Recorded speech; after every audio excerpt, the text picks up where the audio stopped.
안녕하십니까.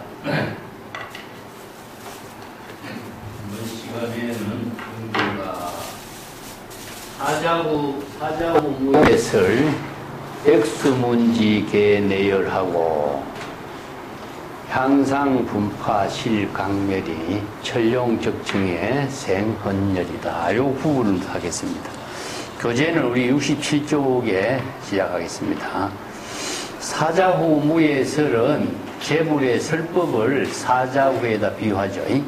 그 설법이 무예자재한 무예설법으로 이루어졌다. 그래서 사자후 무예설 이렇게 설했는데, 자, 재물의 설법도 사자후 무예설이지만은 선성들이 정법의 안목을 부족한 선성들의 설법 역시 사자후 무예설이다. 이 3세 열애가 똑같은 경지에서 똑같이 진여 정법을 설하는 것이 불법이기 때문에 불교는 일체 중생이 모두 성불할 수 있는 진여 일심법을 제시하는 법문이기 때문에 차별 이런 분별이 있을 수가 없죠. 그래서 평등법을 설하고 있습니다. 그런데 평등법을 설할 수 있는 능력을 갖춘 사람은 사자후를 하는 것처럼, 사자는 무짐승의 왕인 것처럼 그 사자가 한번 표현을 하면은 모든 짐승들이 모두 다 사자 소리를 다 듣고 승복하게 되는 것처럼, 뭐 사자의 소리를 들으면은 모든 동물들이 뭐 내가 짐승들이 모두 내가 파괴된다 이런 말 하죠, 그죠? 그래서 내가 파괴된다 말은 뒤에 또 언급을 하겠습니다만은 우리가 이제 내가 파괴돼서 죽어버린다 그런 뜻이 아니고 중생심으로 이루어지는 모든 자아의식의 사고가 다 파괴된다 그런 의미입니다. 여기에 내가 나오죠, 그죠? 모두 내가 파괴된다 이런 말 하죠, 그죠? 그래서 사자후 설법부터 먼저 우리가 보면은 재불의 설법이라든가 정법을 설하는 법문은 우리가 유마경 제작품에서도 언급한 것처럼 자아의식으로 설법을 하지 않는 거죠. 불지견과 정법의 안목을 구족해서 진여 일심법이 구족된 그 일체 중생들에게 정법을 계시하는 법문을 하기 때문에 평등법을 설한 거죠. 그래서 이 법은 평등하다. 그래서 진여법만이 평등법이기 때문에 평등법을 계시하는 것이 설법이고, 그 평등법을 일체 중생이 모두 다 여시아문에서 또 재불 열애의 지혜를 깨달아 체득하고 해탈 열반의 경지를 이루도록 하는 법을 설법하는 것이기 때문에 차별법이 있을 수가 없습니다. 그래서 설법을 어떻게 해야 되는가? 건강경에서는 무법가설이다. 자아의식을 텅 비우고 진여일심의 지혜로, 무법은 공이란 뜻이죠. 아공극공의 경지에서 진여일심의 지혜로 제법의 실상을 여시 설법하는 것이다. 이 때문에 자기 주장이 하나도 개입되지 않아야 되죠. 그죠? 이 때문에 우리의 세존이 49년 동안 한 글자도 선하지 않았다는 것은 자기 의식과 자기 주장이 한 글자도 설한 바가 없다. 그래서 일체 제법이 정법을 바르게 계시하는 설법을 했다. 그런 의미죠. 그래서 사자후 무예설의 설법은 대반 열반경에서도 이제 사자후란 결정적인 법문을 설한다. 이 결정적이라는 것은요, 일체의 의심을 다 소멸시키는 힘을 결정신이라고 그럽니다. 무의 결정신이라고 합니다.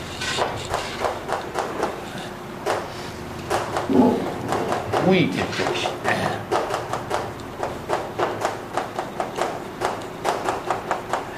자, 이걸 이제 우리 신심이라고 합니다. 무의 결정신, 일체 중생심의 의심을 다 소멸시키고 결정적인 신심을 깨달아 체득하는 것이기 때문에 결정신심을 이루도록 하는 설법을 제시하는 거죠. 그래서 일체 중생들이 모두 다 중생심의 번뇌 망념을 다 소멸하고 결정적인 신심을 깨달아 체득하는 법문을 설하는 것을 무의 결정신이라고 합니다. 일체 중생이 모두 진여, 자성, 열애장, 불성이 부족되어 있다는 사실을 여법하게 계시해서 또 열애의 지혜가 항상 부족되어 있다는 사실을 바르게 제시하는 것이 바로 대성불교의 가르침이죠. 우리 앞에서도 여러 차례 이야기했으면은 대성불교와 소성불교의 차이점을 크게 나눈다면은 소성불교에서는 열애장, 진여자성, 열애비밀지장이라는 이 법문이 구체적으로 제시되지 않아요. 그래서 영지법을 제시하고 사성제, 팔정제, 삼법인의 법문을 제시하는 것은 원시불교에서는 굉장히 위대한 설법이지만은 그 설법만으로서는 완전한 해탈 열반을 이룰 수 있는 그 법문이 이루어지질 않아요. 그렇기 때문에 대성불교에서, 원시불교에서, 소성불교에서 주장하는 열반은 진멸, 완전한 열반이 아니다. 이렇게 진멸이 아니다 그래요. 그래서 대성불교의 열반이 왜 진멸이냐? 이 법문을 대성불교에서 이제 완성을 이루죠. 예, 법화기 같은 데서 이제 이 법문을 정리해 주는데, 진멸이냐, 비진멸이냐.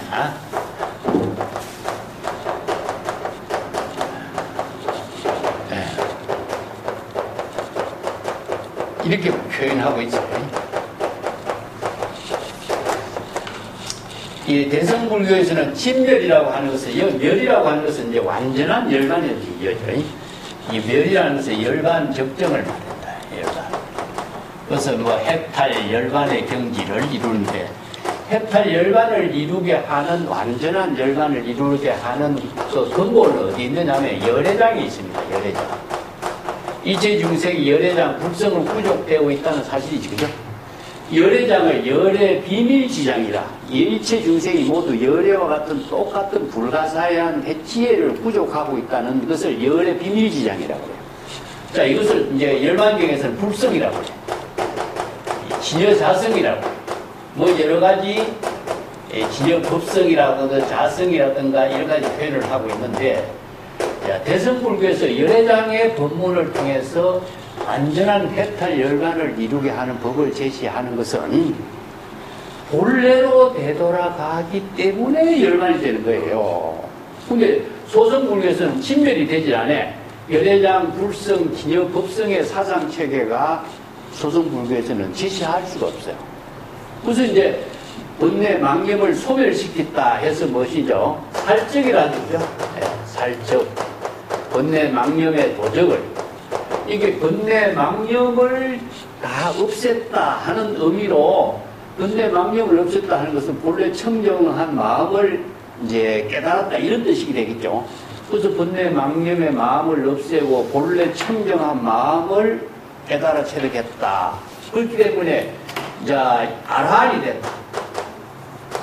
그래서 아라한은 무엇이냐? 본래 망념을 다 죽였으니까 유덕이 된 거예요. 유덕. 유정이 됩니다. 자기가 아라한이 되고 본래 청정한 깨달음을 정득했다. 이런 주장을 하게 되지, 그죠?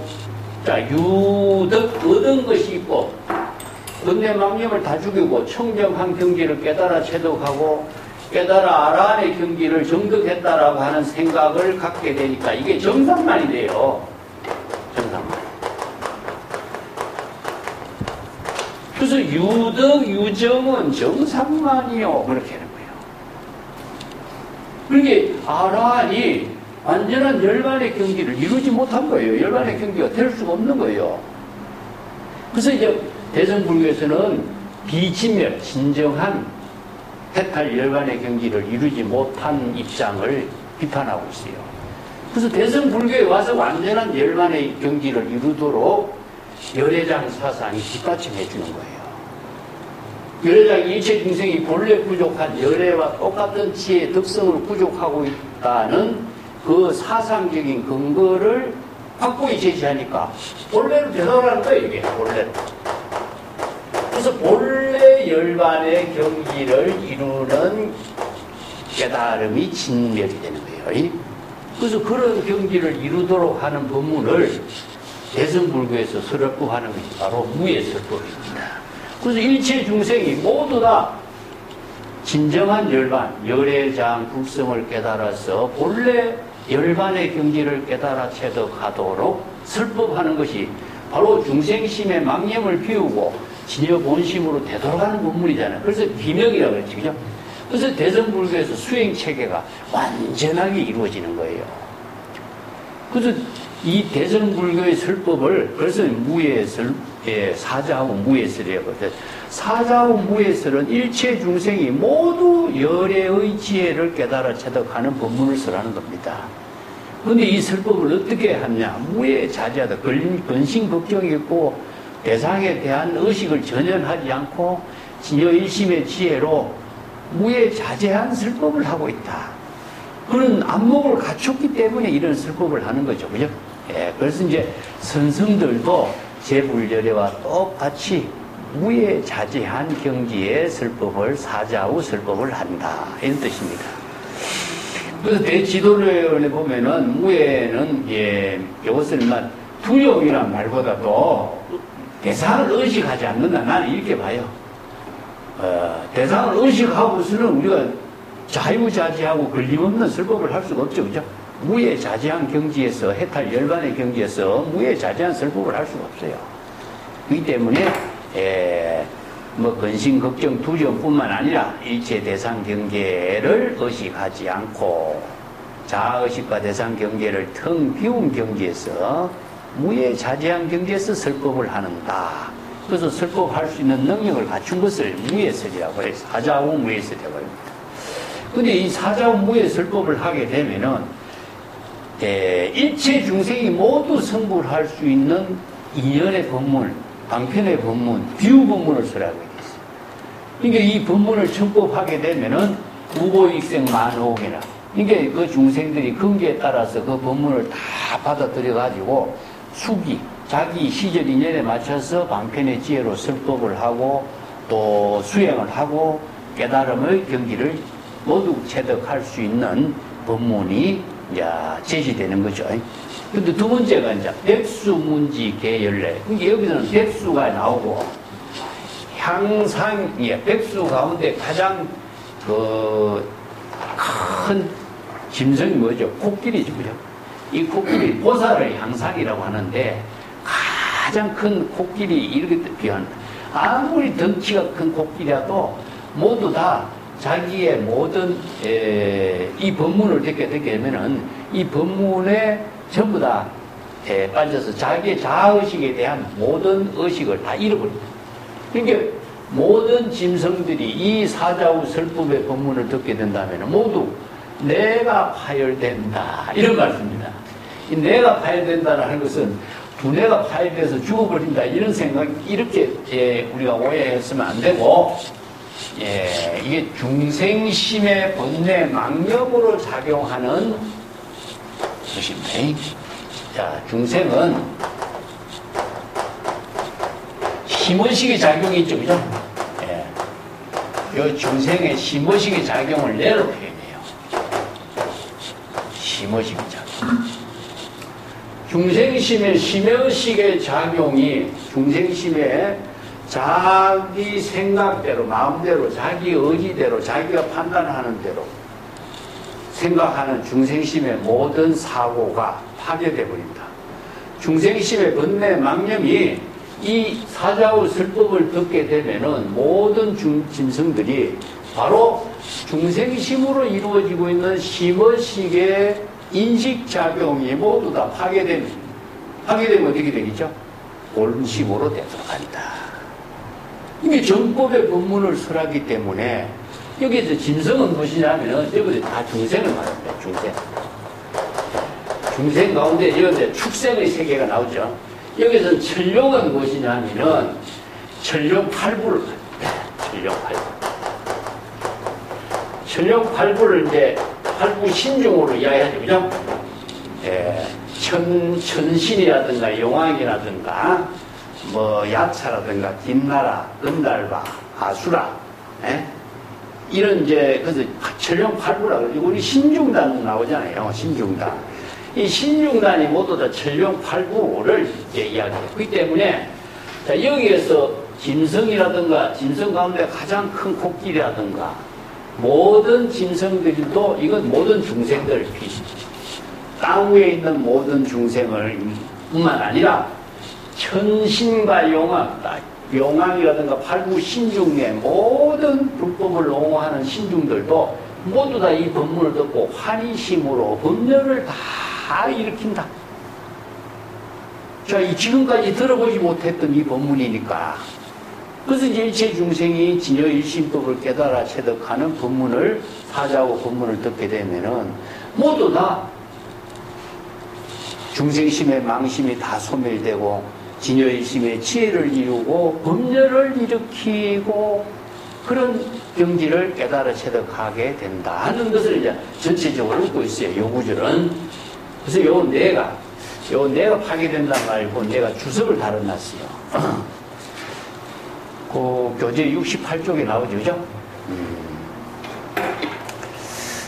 사자원 설법에 두려움이 없이 사자가 한번 사자후를 하면은 많은 진성들의 뇌가 다 찢어진다. 임재록 이런 법문이 나와요. 그래서 이제 야간은 별개나 이리 종류를 이렇게 말하고 있는데 동물들의 모든 두뇌가 쪼개진다.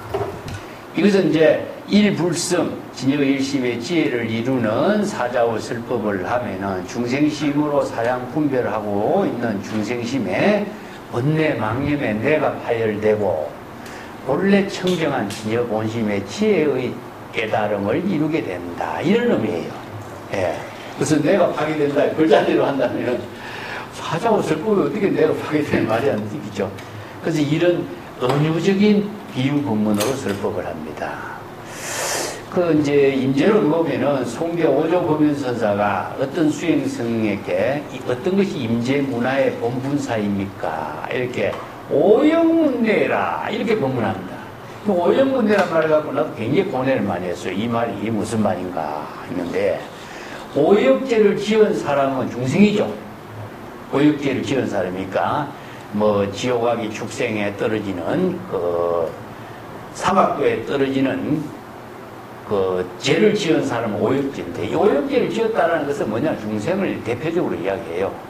오역죄를 지은 사람도 이 법문 하늘의 우레 소리를 듣고 우레 소리가 뭡니까? 법문입니다. 우레 소리를 듣고 보면은 내가 모두 파괴된다. 그런 이제 번뇌 망념이 다 소멸되고 진여일심의 지혜를 깨닫게 체득된다. 그런 표현들이에요. 이거는 뭐냐면 열반경에 도덕고 이야기 내가 했죠. 열반경에 천상에 온갖 독한 독을 바른 푹이 있는데 그 푹을 치면은 그 푹에 발린 독이 울림과 동시에 그 북소리를 들은 모든 사람들이 짐승들이나 일체 중생들이 모두 다 죽게 돼요.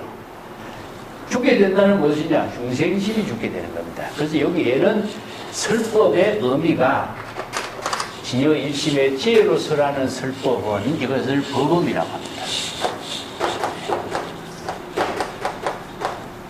자, 법음을 대표적으로 이야기하는 것이 뭐냐면은 우리가 법구가 있죠. 법구.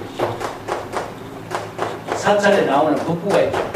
법구에 종도 있고 북도 있고 목탁도 있고 여러 가지 풍경도 있고 그렇죠. 풍경도 있고. 그래서 이제 사찰에 장엄되어 있는 모든 도구는 다 법구라 그래요. 이게 선성들이 사용하고 있는 주장자도 이게 다 법구예요. 불자도 법구고. 이게 정법을 이루게 하는 방편 도구라는 뜻입니다. 근데 이 법구가 전부 다 소리를 내는 것을 법음이라고 합니다. 이것을 법음을 듣게 되면은 법음을 뭐라 비냐면 사자후 설법에다 비유해요.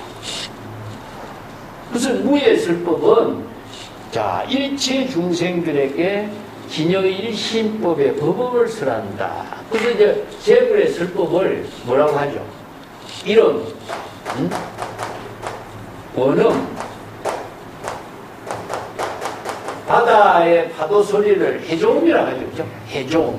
아주 그냥 이 자연의 모든 소리를 해조음이라고 해요. 그래서 이런 법음이라든가 이런 언어가 전부 다 설법으로 비유해요. 여기서는 중생심의 자아의식이라든가 자기 주장이라든가 이런 의식이 들어갈 줄 아나. 그러니까 이 법음을 듣게 되면은 모두 내가 파괴돼서 중생심의 망념이 소멸되고 바로 진여일심의 지혜를 깨달아 체득하게 된다. 그래서 임재록의 법문은 뭡니까? 임재의 법문은 임재의 하를 한번 딱 하는 것을 말해. 할. 임재가 하를 하는 건 법음이에요. 그래서 이제 주장자를 친다든가 하를 한다든가 이것은 어를 초월한 법문이라 법음이잖아요. 그 임재의 한 할에 내가 다 파괴된 거예요. 그 법문을 들으면 중생심의 망념이 다 소멸됩니다. 그래서 이제 지옥악에 타락되는 죄를 지은 중생일지라도 이 법음을 듣게 되면은 모두 깨달음을 이루게 된다. 그래서 법음, 원음, 묘음, 범음, 해교음 이런 말들을 이제 설법에다 비유를 하고 있는 겁니다. 우리 아미타계에 보면은요, 아미타 불국토에는 여러 가지 다양한 종류의 새들이 있다. 백학, 공작, 액무, 가릉비라든가 공명조는. 공명조는 무엇이냐면 머리는 두 개인데 몸은 하나예요. 그죠? 그게 이제 차별상에 나타난 것에 비유한 거예요. 그런 새들이 주야 육시에 항상 출하음 노래를 하고 있다. 그런 이야기 나오죠. 근데 그 새들이 노래하는 소리는 다 법음이다. 활성도분, 오근이라든가 오력이라든가 칠보리분이라든가 활성도분이라든가 이런 법문이다. 그렇기 때문에 그 국토에 아미타 정토의 국토에 사는 모든 중생들은 이 새들이 듣는 소리를 다 듣고 불법성 삼보의 깨달음의 지혜를 이루게 된다. 그런 법문이 나오죠. 이게 뭡니까? 다 정토에 사는 모든 재물의 설법은 다 법음으로 이루어져 있다. 그 우리가 지금 사바세계에 사는 모든 만물들도 근원적인 소리는 다 법음인 겁니다. 그래서 이 법음의 소리를 다 진여일심의 지혜의 법문으로 설하는 것을 바로 묘음이라고, 법음 묘음이라고 하는데 그 소리를 듣게 되면은 다 내가 파괴된다고. 그래서 우리가 남아미탑을 연불 소리도 이 법음을 듣고 자각하는 데 의해서 영북삼매를 이루게 되는 거예요. 관세음보살도 마찬가지입니다. 우리가 무자화두를 참고한다든가. 그래서 자문자답하는 것 자체가 진여일심의 소리를 자각하는 것으로 깨달음의 지혜를 이루게 될 때에 바로 중생심의 번뇌 망념이 소멸되고 진여일심의 본래 면목을 회복하게 되는 것을 말입니다. 자, 여기서 마찬가지로 오역죄를 지은 중생도 모두 다 이 법음을 듣고 진여일심의 깨달음을 이루게 되면은 해탈 열반의 경지를 이루게 된다. 그래서 오역문례란 이런 말을 우레소리를 듣고, 우레소리가 바로 법음이죠. 그죠? 진여일심의 지혜를 깨달아 체득하는 경지를 이렇게 표현합니다. 그 다음에 향상분파 실강렬이요. 여기 향상은 상황이라고 표현하는데 훌륭한 보살 수행자를 이야기하고 있어요. 그래서 큰 진성이라도 그 사자의 그 법음에 자기의 자의식으로 분별심을 일으키는 모든 것을 다 잃어버리고 권위나 이음을 잃어버리고 이런 뜻입니다. 중생심으로 이루어지는 모든 망념을 다 소멸해버리고 이런 뜻이에요. 사자의 법문을 듣게 된과 동시에 바로 법음을 듣고 자각하는 지혜가 이루어지기 때문에 자의식의 중생심으로 사는 모든 권위의식이라든가 위의라든가 이것이 소멸돼버려요. 근데 모든 것이 우리가 중생의 세계에서는요, 왜 이 향상의 권위가 상실이 됐다 이런 말이냐면 코끼리가 이음 있게 움직이고 있는 모습이지만 그것은 자의식의 세계라. 근데 법음을 듣게 된다면은 그 이의를 잃어버리게 되는 것은 바로 일심의 지혜를 이루게 된다. 그런 비유 부문으로 쓰라고 했어요. 경전에서 이제 뭐 향상이라든가 상황이라든가 이것이 도수, 삼수, 도합 이야기했죠. 세 마리 짐승이 강을 건너는 이야기가 나오기도 하죠. 우리가 지금 철저라고 하는 그 한자 언어가 여기에서 보사가 나옵니다. 그 토끼와 말과 향상이 강을 건널 때 토끼는 물에 둥둥 떠서 건너가고 말은 어느 때 발바닥이 닿기도 하고 떠서 건너기도 하고 코끼리는 강바닥에 발바닥을 철저하게 디디고 건너간다. 이런 말로 철저란 말이에요. 그래서 우리가 철저하게 이런 말은 분명하게 흔들림이 없이 확실하게 그런 의미를 갖고 있는 거죠. 고매다 천룡적척의 생헌열이요. 이제 천룡은 아까 얘기했지만 천신이라든가 용왕이라든가 이런 것을 대표하는 것인데 천룡팔부신중을 이야기합니다. 천룡팔부 신중은 불법을 옹호하는 신중으로서 경전들에 많이 등장하고 있죠. 그죠? 천신이라든가 용왕이라든가 야차라든가 야차는 뭐 용장한 그 신을 말하고 건달바, 아수라, 가루라, 뭐 긴나라, 마우라가 이렇게 이제 팔부신장을 이야기하는데 가루라는 우리가 잘 아는 금시조입니다. 금시조. 용을 잡아먹는 금시조로 이야기하고 있고, 긴나라는 뭐 신과 같은 사람도 아니고 귀신도 아니고 그런 이제 표현들을 하고 있죠. 음악신을 이야기하고, 마우라가는 사람의 몸에다가 그 뱀의 머리를 하고 있는 그런 신들 모습을 이제 하고 있죠. 근데 용왕을 여기서 이제 천룡을 이야기하는데 용인데 그 용은 뭐 불교 경전에서 8종류의 8대 용왕을 이야기하죠. 그죠? 우리가 4차 들어가면 산신각 있고 용왕견 있죠. 용왕견에 8대 용왕을 모시는데 우리가 잘 알려져 있는 용왕은 사가라 용왕이죠. 사가라 용왕. 우리가 비가 안 오면 기우제를 지낼 때도 사가라 용왕입니다. 그래서 이제 경전에도 자주 등장하지만은 법화경 제바달다품에 보면 용녀가 나오잖아요. 그죠? 8세 용녀가, 사가라 용왕의 딸 8세 용녀가 법문을 듣고 변성, 남자의 몸으로 곧바로 성불한 이야기가 나오죠. 이 용왕이 나오죠. 그래서 이제 용왕, 용궁이라고 하는 거, 우리가 용궁이란 말이 얼마나 많이 나와요. 용궁. 용궁은 큰 바다 밑에 있는 세계인데, 불법이 이렇게 많이 실행되죠. 성행하지 않을 때는 모든 부처님의 그 경전의 법문들을 용궁에서 잘 이렇게 호지하고 있다. 그래서 경전을, 화엄경을 용궁에서 가져왔다. 그런 말 하잖아요. 그 용궁에서 잘 보관되어 있는 경전을 가져와서 사바세계 중생들에게 펼친다. 이런 말 하죠.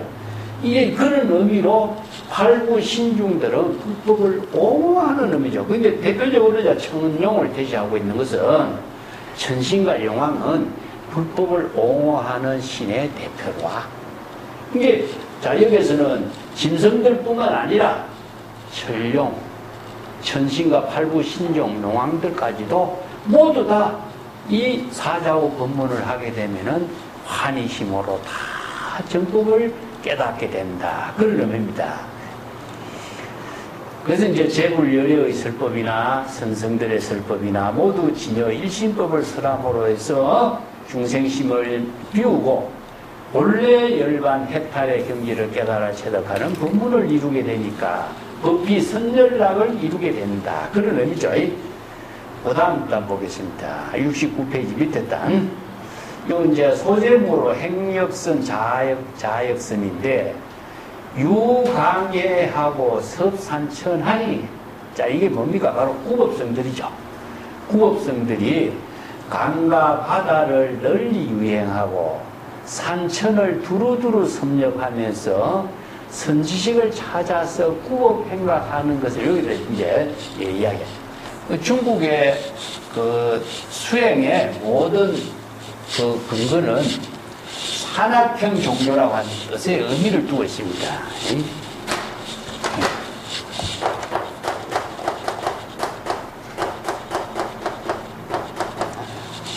예, 산악형이다.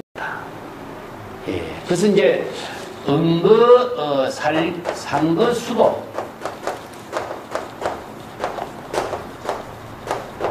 상거, 수도가 가장 기본이 돼 있어요.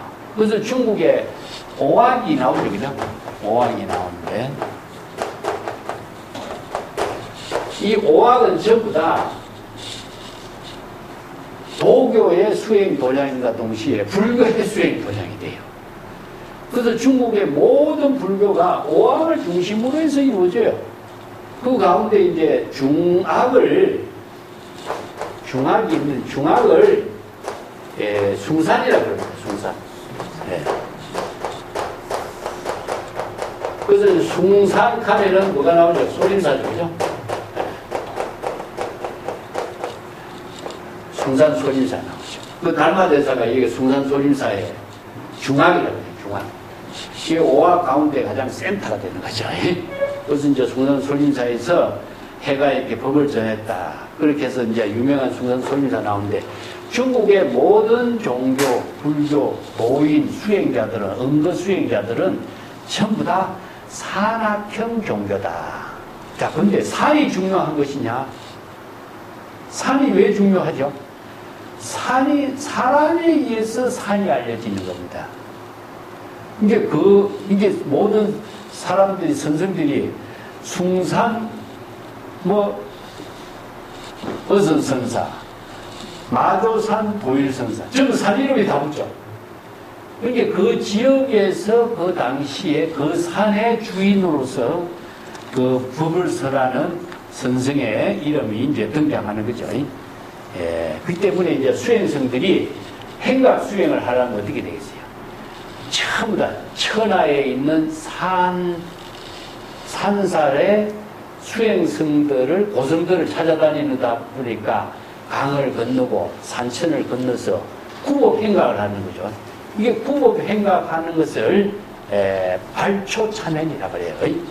그 70페이지 있는 거 봅시다. 행각 수행을 이제 말하고 있습니다.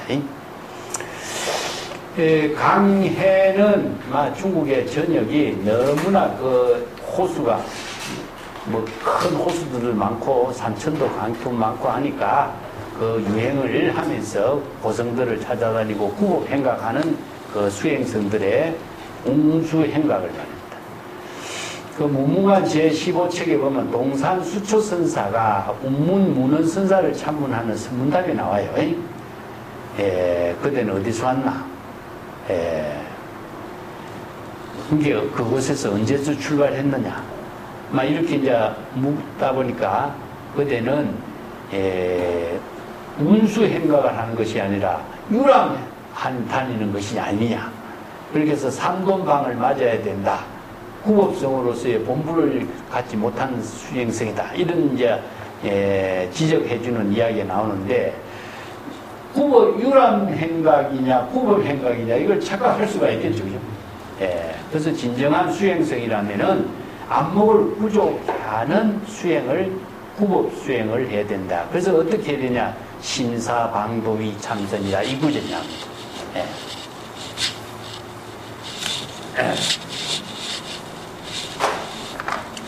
심사방도.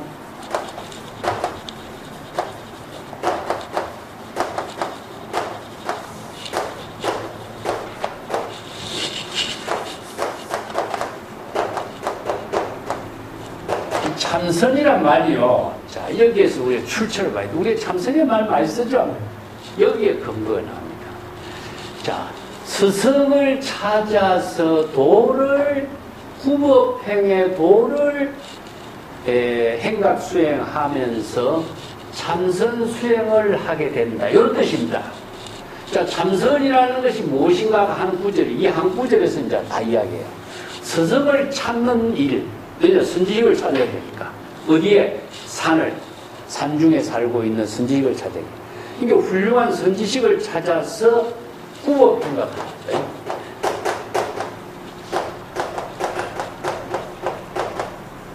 구법 행각을 발초 참회라고 해. 내가 그것도 자료로 써놨습니다.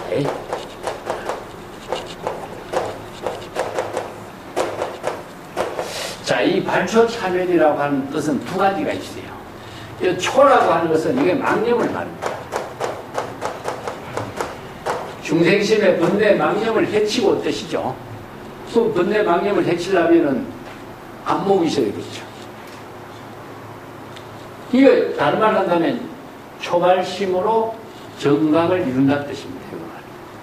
그래서 번뇌 망념을 자각하고 발초가 되겠죠. 근데 여기에서 이제 스승을 찾는 것도 뭐냐? 스승을 찾아 나서는 것도 궁극적으로 망념을 비우고 훌륭한 선지식을 찾아서 정법의 안목을 구족하는 수행을 합니다. 참현은 뭐죠? 훌륭한 선지식도 되지만 여기에서 현지를 바로 불법의 대의를 깨달아 체득하는. 자, 여기서 참은 참선이죠. 그래서 발초 참연이에요. 참선 수행하의 내용을 발초 참연이라고 합니다. 이거 다른 말 한다면 초발심으로 정각을 이루는 겁니다. 자, 이것을 연기적각 각지적살도 참선이 되는 것이고, 발진 간경이라고 하죠. 다른 말로 한다면 번뇌 망념을 해치고 번뇌 망념을 자각하고 견불 자신의 부처의 깨달음을 이룬다. 이것은 뭐냐? 견성성불 같아요.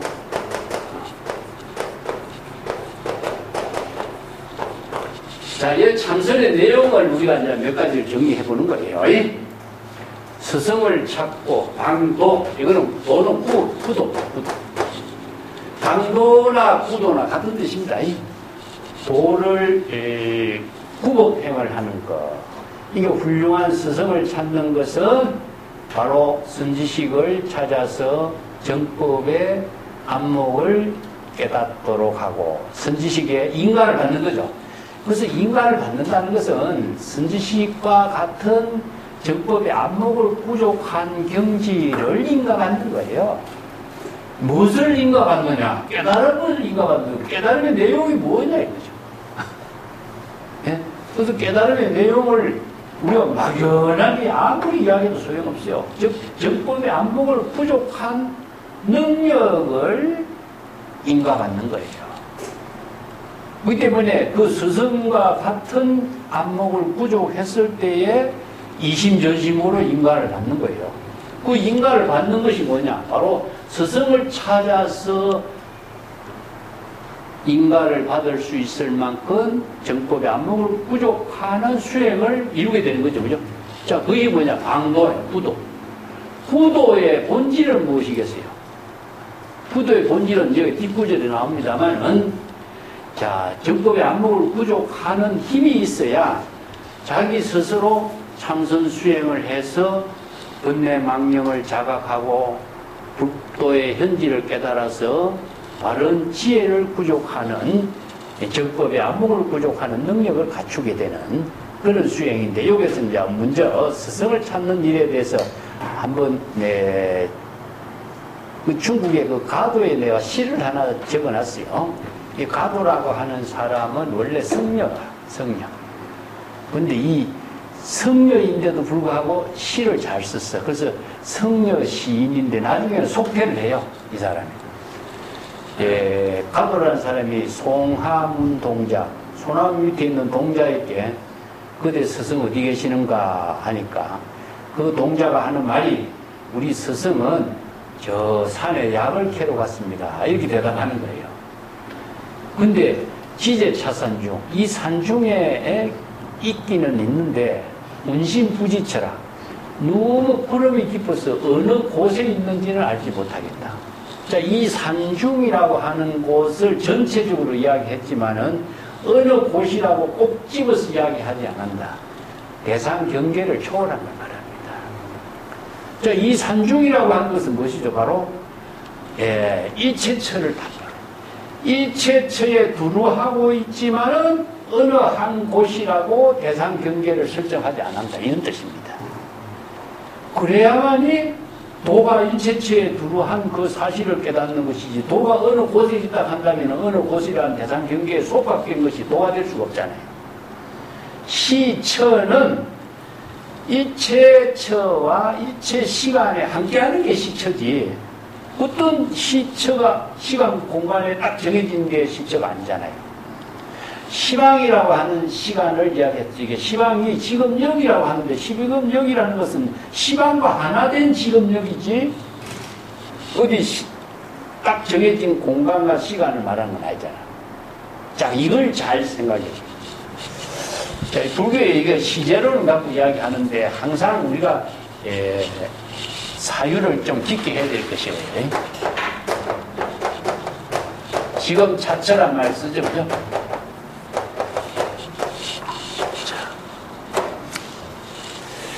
시간에 추구하고 공간에 추구를 할 적에 항상 이 점이 가주치는 것이 지금의 일기지사라. 일기일해.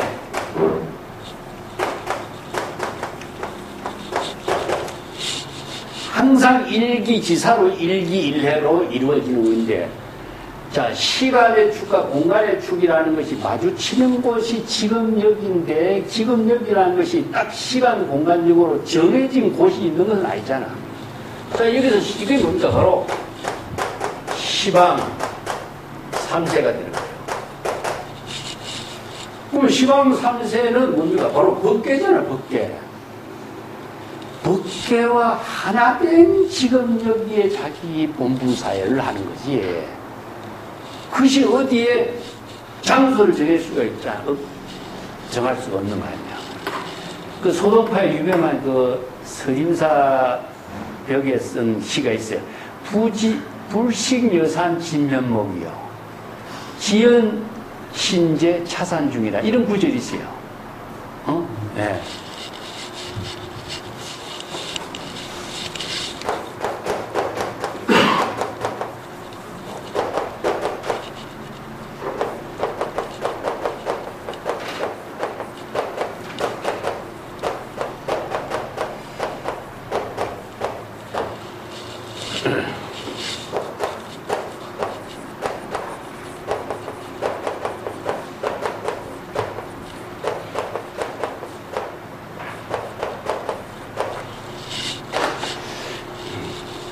여산에 가서, 소동파 여산에, 서림사에 가서, 여산의 산인가? 여기 삐쭉삐쭉 솟아 있는 모습을 보고, 진짜 여산의 진면목이 뭐냐?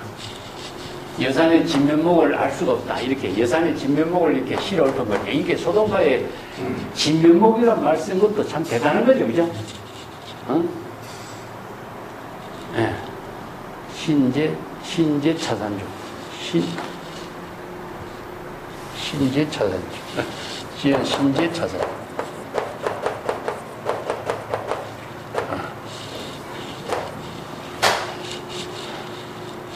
이게 뭐라고 결론냈냐? 자기가 지금 이 몸이 여산, 이 산에, 여산 안에, 여산과 하나된 그 가운데 있기 때문에 자기가 진면목이라고 하는 것 자체를 딱 꼬집어서 말할 수가 없다. 여산과 자기가 하나된 건지. 저 송암운동자 이 구절하고 똑같잖아. 이 산중에 있긴 있는데 구름이 너무 깊어서 어디 있는지 알 수가 없어. 똑같죠? 그래서 이제 소동파도 가도에 이 시를 창조했는가? 아니면 백거이에 또 유명한 시가 있어요. 장안충기 무맥혀. 참 탄스러운 것은 그 봄이 어느 곳으로, 어느 곳에 있는지 알 수가 없다. 부지전이 차중해라. 그 봄 가운데 그대가 함께 있기 때문에 봄을 대상으로 찾을 수가 없다는 사실이다. 이런 뜻이에요. 자, 백낙천이라든가 소동파라든가 가도라든가 이런 사람들이 불법을 모르면 이런 시를 쓰겠어요. 이게 어느 장소를 딱 정해놓는다면 대상 경계에 딱 속박돼요. 근데 법계와 하나된 자신의 살림살이를 읊어내는 거야. 여산의 진면목을 알 수 없는 것은 내가 여산과 하나되어 있기 때문에 대상으로 내 진면목을 알 수가 있는 거지. 이거 부지라고 해요. 불식은 뭐니까 부지예요, 부지. 진면목을 대상 경계로 분별을 의식하지 않는 거예요. 왜냐? 여산과 자기가 불일체의 경지인데 그것이 어떻게 여산 진면목을 중생심으로 사량분별해서 알 수 있겠어요? 그 경지를 똑같이 얻고 있는 거예요. 여기서 이제 스승을 찾는 것도 대상을 찾는 것이 아니라 스승에게서 정법의 안목을 부족하는 능력을 부족하는 것이다. 방도는 구법행입니다. 구법행. 구법행의 내용이 무엇인가를 이제 좀 공부해야 되겠죠. 참선 수행의 구법행의 내용이 뒷부절에 나옵니다.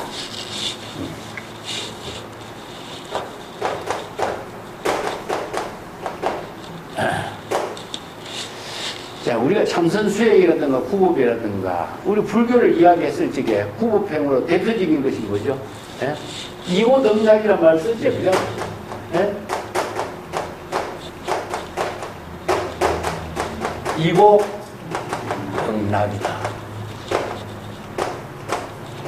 이호등락의 내용이 구법의 내용이다.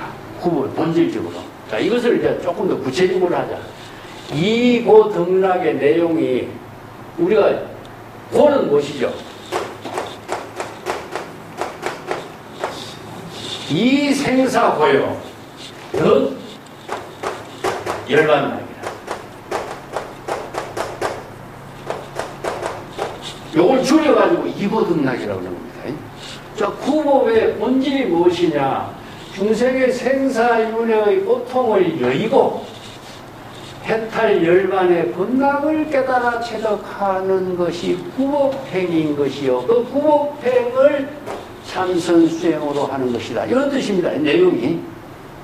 자, 여기에서 생사윤회의 고통을 여의는 것은 어떻게 해야 되죠? 자, 정법의 안목을 부족해야 될래. 그렇기 때문에 스승을 찾는 것은 무엇이냐? 불지견을 부족하는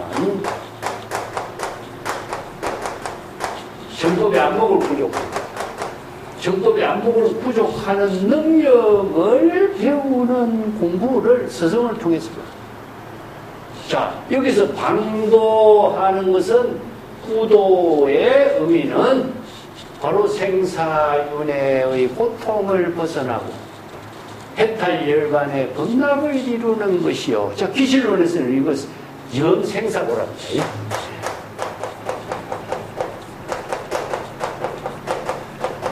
연생사고 하고, 네. 바로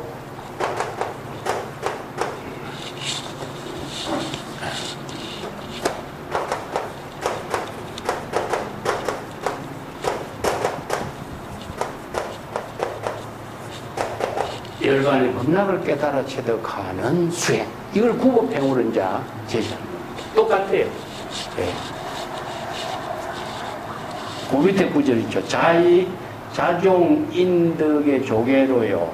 요지생사 불상간. 요 구절이 뭐냐? 구법행의 내용입니다. 여기서 스승을 찾는 내용이 누구였죠? 조계의 육조해능대사의 길을 찾는 것이 스승을 찾는 일이었죠. 그죠? 그럼 방도는 뭡니까? 방도는 밑에 요지생사 불상간이라.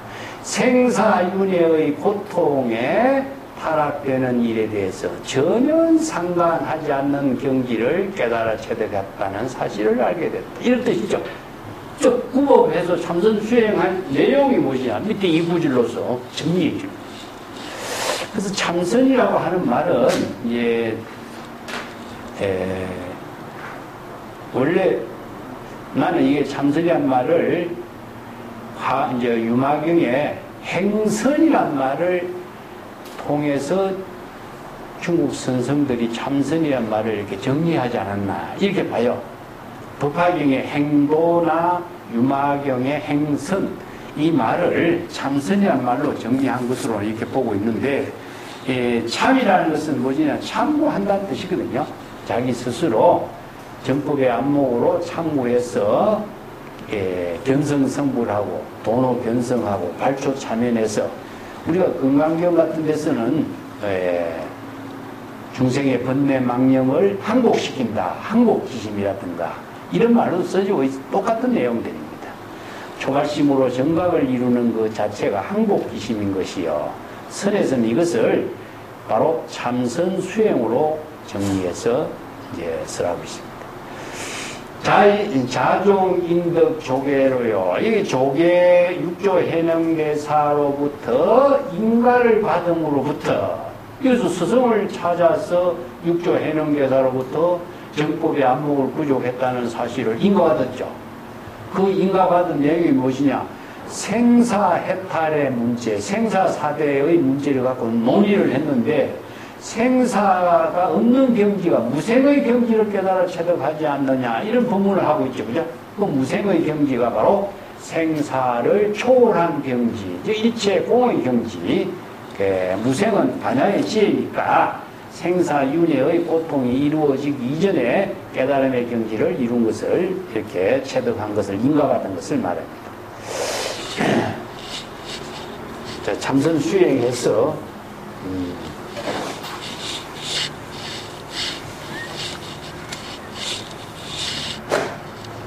환경에도 이런 법문들이 하나 있습니다.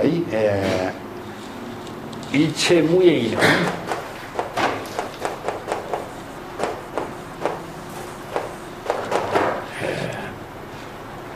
일체무예인은 일도출생사요, 이렇게 말씀합니다.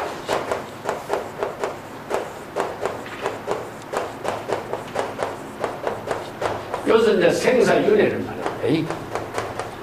생사윤회의 모든 경지를 다 초월했다.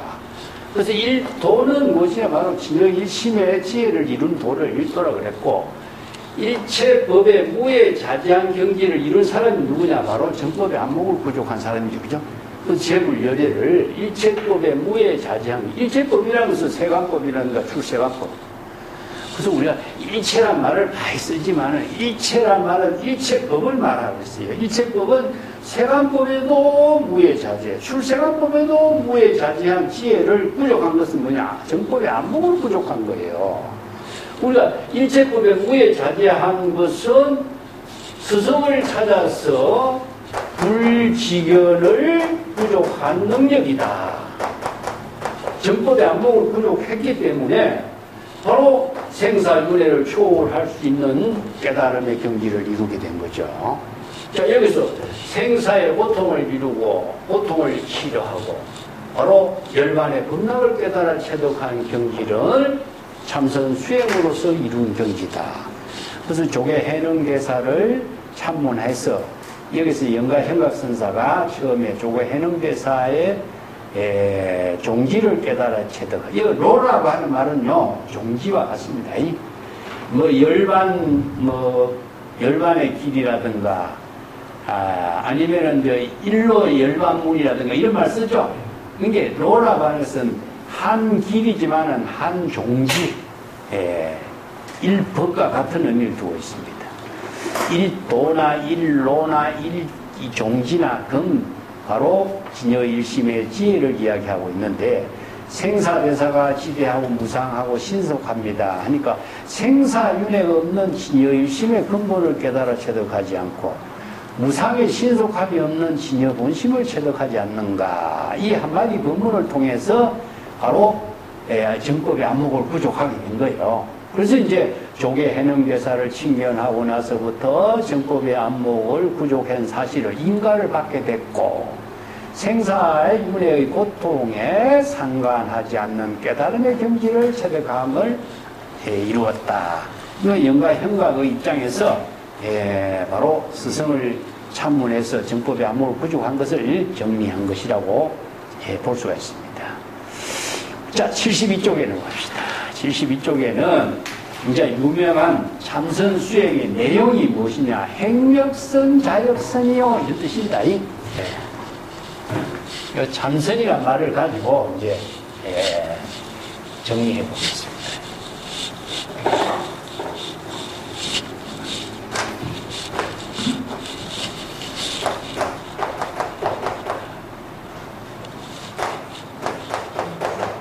행력선이요, 자력선이죠, 그죠?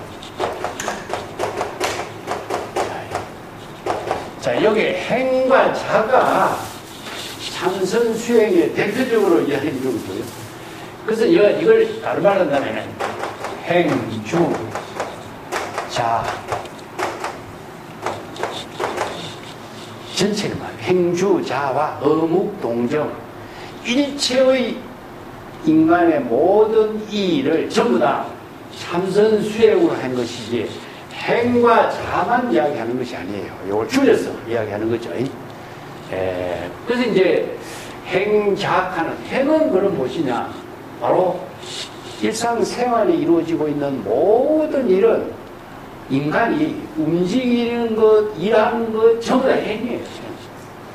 그래서 인간이 일을 하지 않으면요, 인간은 살지 못하는 존재예요. 모든 존재는 생명 활동을 하는 것, 생명 활동을 하는 것을 우리가 행위라고 하는데, 자라고 하는 것 자체는 그러면은 가만히 있어 아무것도 없는 거냐. 이체 행주자와 어묵동정이 모두 다, 자, 일상의 모든 것이죠.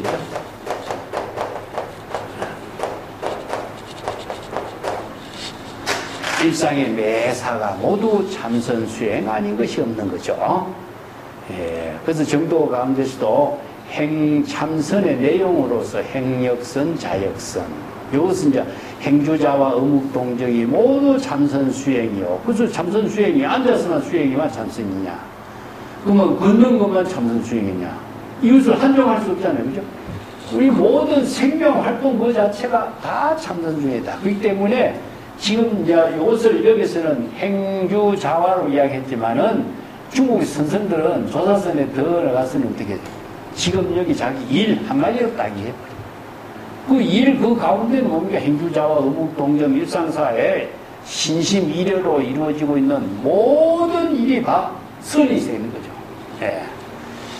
자, 여기에서는 우리가 내용적으로 우리가 도노용을 한번 봅시다.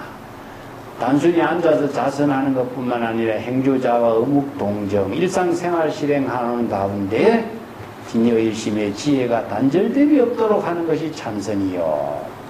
지금 여기 시절인연의 일상생활의 모든 것을 정법의 안목으로 진단하고 방편의 지혜로 자기 본분사 일을 창조하는 생활이 참선 생활이다. 그래서 창조라고 하는 말을 내가 자주 쓰죠. 이게 중국 선에서 이걸 건립이라고 그래요. 건립이라고 하는데 이 생명 활동 그 자체를 다른 말로 한다면 이 건립이라고 그래요. 건립을 창조. 이 창조라고 하는 말은요, 개창이라는 것입니다. 개설하다.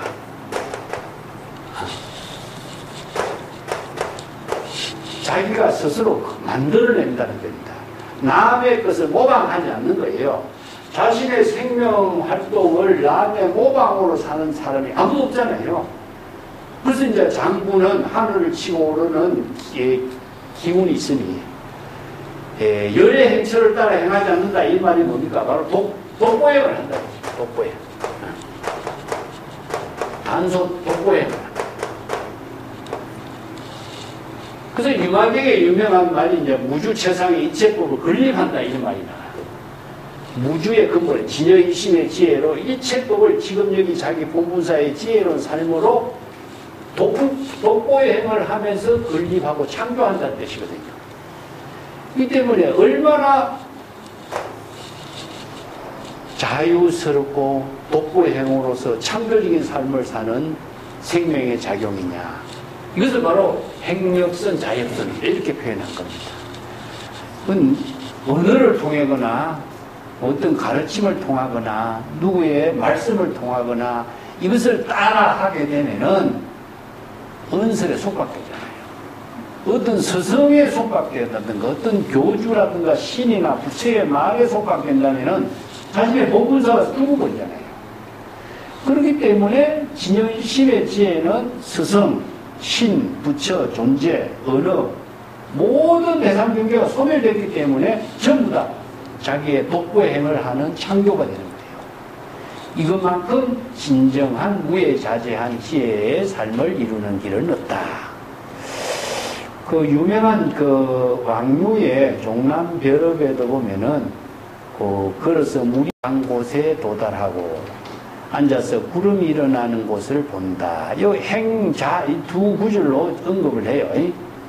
추사의 유명한 정자처 다반향초 묘용시 수류하게 이 구절도 체화용을 말합니다. 일상사가 진여일심의 체화용이다.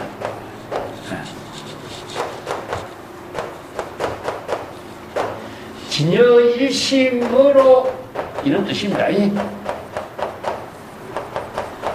이게 진여일심의 근본 당체와 진여일심의 지혜작용이니까 진여일심의 근본 당체는 뭡니까? 법신이고 진여일심의 지혜작용은 뭡니까? 화신이죠. 이게 법신과 화신을 체화용이라고 표현해요. 그걸 이제 줄여서 진여일심의 지혜로 지금 여기 자기 본분사의 삶을 창조한다. 그런 경지를 바로 참선수행이라고 하고 이걸 행역선, 좌역선 이렇게 정리하고 있습니다. 자, 더 부연해서 설명한 것이 어묵동정의 체안연이요. 행주자와 어묵동정 체안연 이렇게 붙이면 돼요. 여기다 어묵동정을 더 연결시켜 봅시다.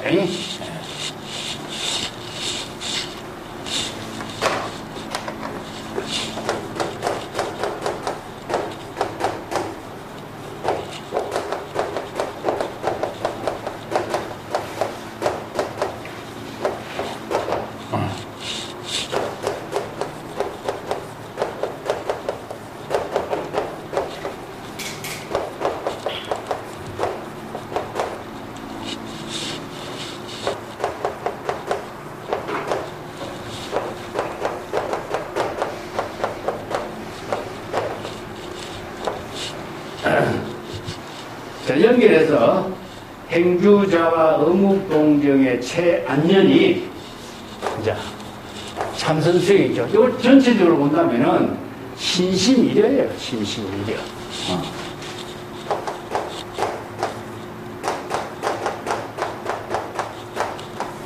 몸과 마음이 하나 된 경지에서 시절 인연에 따라 지금 여기 자기 본분사 일을 한다. 이렇게 정리하면 돼요.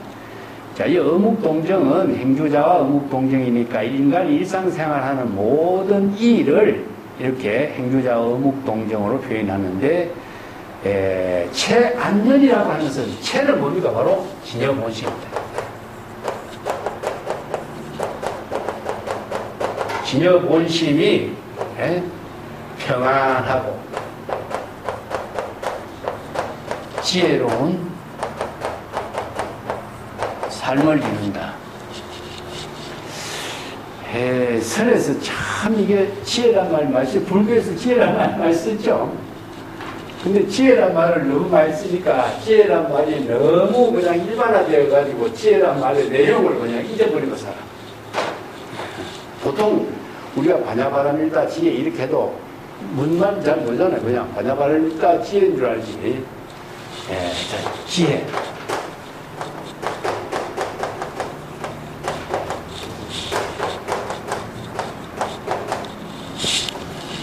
반야지혜의 완성이라고 합시다. 반야바람이 있다. 반야는 바로 공의 이게 아공 법공으로 이루어지니까 자아의식이 없는 상태잖아요. 그죠? 이제 이걸 우리가 다른 말로 분리.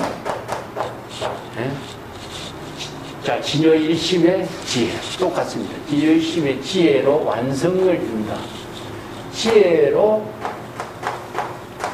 지금 여기에 자기 일을 한다. 자, 일과 지혜를 연결해 봅시다. 우리가 지혜라고 하는 것은 삼매의 경지를 이루어요. 삼매의 경지. 자, 어떤 일에 몰입해 있는 상태이기 때문에 여기서 책을 읽고 있으면은 내가 책을 읽고 있다든가 내가 책을 읽는다든가 이것을 의식을 하지 않고 책을 보잖아요. 우리가 무슨 일을 몰입했을 적에 그 일과 내가 하나가 된 경지입니다. 그러면 내가 일을 하는 것이지 내가 어떤 대상을 두고 하는 것은 아니죠. 그죠? 이게 어디에 몰입되느냐? 일에 몰입되는 거예요, 일에. 자, 지식은 무엇이냐면은, 자기가 무엇을 대상으로서 분별해서 인식하고 있는 거예요. 자기 중심으로 지식은 자기 중생의 자기 중심이고, 지혜는 자기 중심이 아니라 일 중심이에요, 일 중심. 내용이 틀리죠. 자의식이 없어요, 여기서는. 이게 무슨 일을 한참 몰입하고 빠져있기 때문에 무아지경이 되어버린 거예요. 그것이 바로 지혜로운 일과 하나 된 것을 지혜라고 그러고, 자기 생각으로 이것저것 분별하는 것은 뭐냐? 자기 생각으로 하고 있는 것은 다 지식이 된 거예요. 그래서 지식은 분별심이 이루어지고 차별심에 떨어지고 사량 분별하는 망상이 연결되고요. 그렇지만 지혜라고 하는 것은 자기 일을 통해서 창조적인 삶이 이루어져. 그래서 우리가 인류의 모든 삶은 지혜로운 삶의 소산인 겁니다. 지식의 소산. 물론 지식이 뒷받침됐지만은 지식을 지혜로 전환하는 것을 전식덕지라고 해요. 그래서 불법 수행은 무엇이냐? 경전을 지식으로 배워야 돼요. 그렇지만 그 지식만 갖고 있는 것이 아니라 지혜로 자기 본부사 일을 통해서 이루어지도록 하는 거다. 이게 참선이라는 거죠. 그래서 이제 참선 수행은 행주자 어묵동정의 진여일심의 지혜로 대상 경계를 초월해서 자기 본분사 일을 하는 거예요. 이게 참선 수행이지, 여기서 체라고 하는 것이 진여 본심이 지혜로 작용하는 경지를 상실한다면은 이것은 참선 수행이 될 수가 없어요. 그래서 체안면이요. 안면은 편안하다 뜻입니다. 편안한 것은 바로 중생심의 사량 분별과 번뇌 망념이 소멸됐기 때문에 평안한 경지라. 그래서 이제 안신인명체를 이래요. 체안면은 안신인명을 말해요. 안신인명.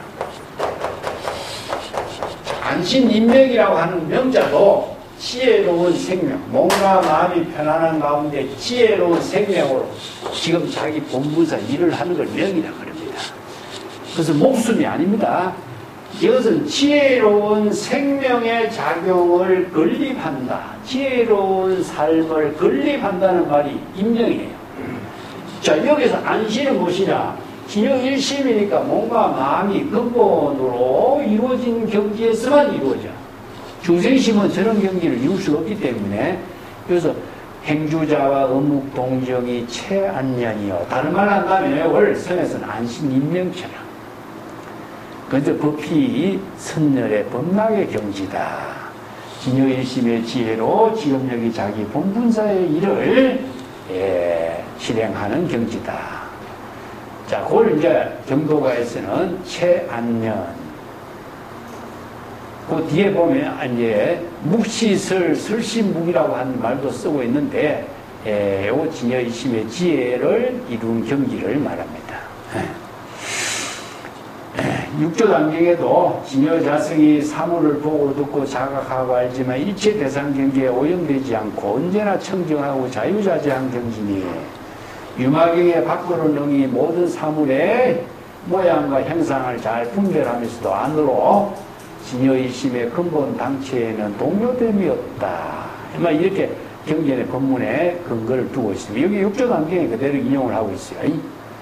자, 이걸 이제 유마경에서 연꽃에 비유하고 있습니다.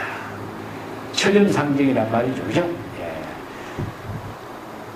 건강에서도 이체 현성은 진여일심의 지혜로 여급하게 방편본문을 통해서 자기 본분사의 일을 설한다. 자, 이것이 바로 열애의 지혜로운 삶을 사는 경지를 이렇게 설하고 있는 거나 똑같습니다. 내가 법성계 이야기를 자주 하죠. 그죠? 불수자성, 수연성, 이거 말도 똑같은 말이에요. 자성은 아공법공의 경지다. 자의식이 없기 때문에 단지 시절 이견에 따라서 방편의 지혜로 자기 본분사의 생명의 작용을 이룰 뿐이다. 그런 표현이죠. 이걸 이제 선에서는 안신인명이라고 했고 임재선사는 수처작주 입처개진 그 유명한 이 법문합니다. 그 임재선사의 이 법문은 한 구절로서 불교의 모든 사상 체계를 이렇게 딱 정리했다 이렇게 볼 수가 있어요. 예. 자, 봉우 봉도 상탄탄하여 여기서 칼과 여기 내가 창과 칼의 위험이라는 게 봉도를 그렇게 번역했습니다. 지옥의 고통을 이렇게 비유한 거예요. 금수도산과 같은 지옥의 고통을 당할지라도 이런 말이죠.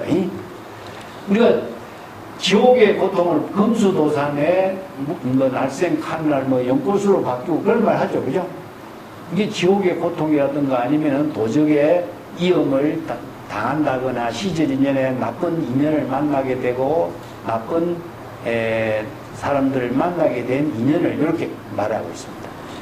그를 만날지라도 항상 태연자약하고 상탄탄은 태연자약하다, 편안하다 이런 것을 똑같은 말이죠. 태연자약이다.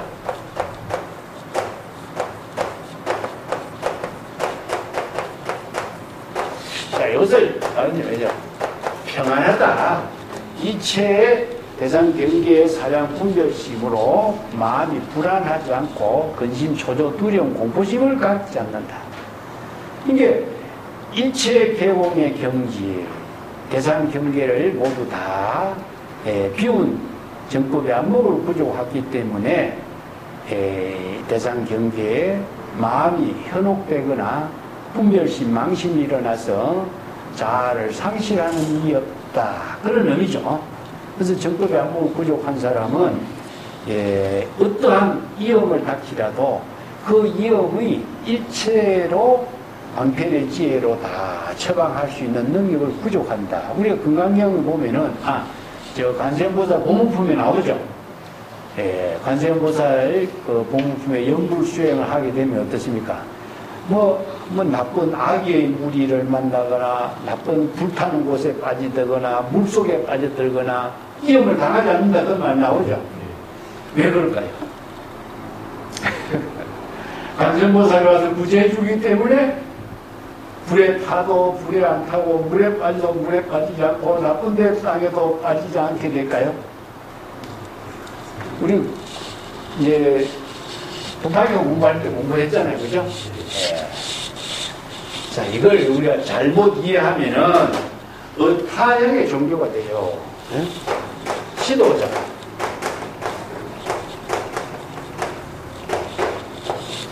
도를 깨달아 아는 자는 이 법을 알아. 이 법을 깨달아 체득한 자는 방편의 지혜를 부족하는 자요. 방편지를 부족할 때. 방편지를 부족한 사람은 모든 대상 경계의 사물에 자기의 몸을 상하지 않는다. 이런 능력을 갖추게 돼. 지도자는 뭡니까? 도를 깨달아 아는 자는 정법의 안목을 부족한 사람이요. 일체법이 다 공한 사실을 아는 자요. 방편의 지혜를 부족한 사람이 지도자예요. 그래서 도를 깨달아 체득했다 하는 것은 일체법이 세간법이나 출세간법이 다 일체 개공이라는 사실을 알고 일체법에 대해서 시절 인연에 따라서 방편의 지혜로 시급력이 자기 본분사의 일을 실행할 수 있는 능력을 갖추게 있어. 이 법이라는 것은 뭡니까? 바로 일체법이 공한 사실을 알고 일체법에 따라서 시절 인연의 방편의 지혜를 실행할 수 있는 능력을 갖추게 돼. 그리고 대상 경계의 어떤 시절 인연의 사물과 사건의 문제점에 따라서 방편의 지혜로 자기가 해야 할 일을 잘 할 수 있기 때문에 자기의 몸이 대상 경계의 사물에 손상되거나 위험에 닥칠 일에 빠지지 않게 된다. 이겁니다. 이런 능력을 갖춘 사람을 지도자라고 하기 때문에 그런 능력인 사람이 어떻게 세상 경기에 속박되어 가지고 몸이 손상되거나 할 일이 있겠어. 그렇기 때문에 여기도 칼과 창의 이역을 받을지라도 항상 태연해 도를 깨달아는 사람, 참선 수행을 해서 정법의 안목을 부족한 사람은 시절 인연에 따라서 자기 본분사에 할 일이 무엇인 줄 아는 사람이잖아. 뭐 방편의 지혜를 부족한 사람이잖아. 지금 여기 자기 본분사의 일을 할 수 있는 능력을 갖춘 사람이잖아. 그런 사람이기 때문에 그런 거예요. 그러니까 그런 안목을 갖춘 방편의 지혜를 부족했기 때문에 안신인명의 삶을 살 수 있는 사람이야. 저 여기 지도자, 계도자, 설도자는 어디 나옵니까? 법화기에 나오죠. 우리가 경전을 공부를 바르게 하면은 그런 지혜를 부족하는 경전 공부를 해야지. 글자만 아는 경전 공부하니까 글자는 아는데 내용은 모르고 지혜를 쓸 수 있는 능력을 갖추지 못하고 그러니까 불법 공부고 경전 공부하는 의미가 없어져 버린 거예요. 어? 네. 자, 이 밑에 그 73페이지 맨 밑에 신의 어록이 이런 말이 납니다. 신의 어록에 만약에 진여의 신의 지혜를 깨달아 결정적인 확신을 정득한 사람은 이게 지도자입니다. 삼군의 군대가 시푸른 칼날을 서로 겨누고 휘두르고 칼이 몸에 베이는 위험한 순간을 만날지라도 무념의 경지를 깨달아 신심이 견고함이 마치 건강과 같고 털끝만큼 동요됨이 없는 사람을 바로 대장부라고 한다. 일체 건네망령을 텅기운 평등심을 체득한 것이라고 할 수 있다. 자, 이런 부분들이요 바로 지도자의 경지에서 참선 수행을 통해서 안목을 부족한 사람의 살림살이를 이렇게 이야기하고 있습니다. 네. 그 다음에 우리가 선어록에 전해지고 있는 내용대로 사자비구 이야기가 나와요. 그 칼날 이야기가 나와서 내가 좀 예를 들어 제시했는데 선종의 전등설에 있어서 천태종에서는 24조 사자비구가 미라굴왕의 칼에 처형을 당해서 목에서 우유가 나왔다. 이런 이제 전설이 나와요.